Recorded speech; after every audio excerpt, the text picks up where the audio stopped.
10 mlynedd ar 20 yn ôl, mi enillodd yr awdl Gwythiennau Gadair Eisteddfod Cwm Rhymni gan ddathlu geni Carwyn y mab.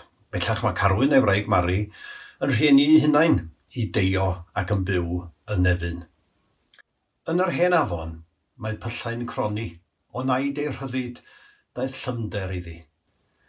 Ond yna daw llun dros deiniad ei lli. Llun fel gloen pan mor lliwiau'n gloewi. Daw ŵyr llawen i ddolenni'n breichiau, wyneb i Gwythiennau'r gobaith heini.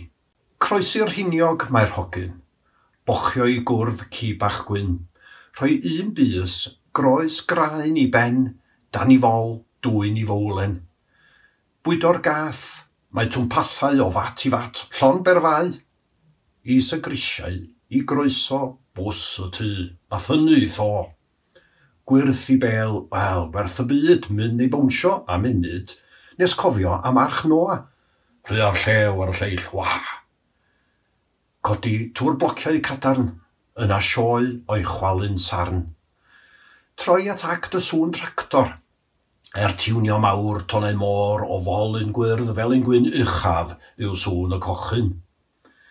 Mae hau sanau'n ei swyno, ac esio iaith y jigsaw, adeiladu i dy bachdel a geiriau lond y gorwel, nes sylwi ar bensiliau a dalen wen i'w mwynhau heddiw, pa liw ydi plu alarch. Piws mae'n dyfalu.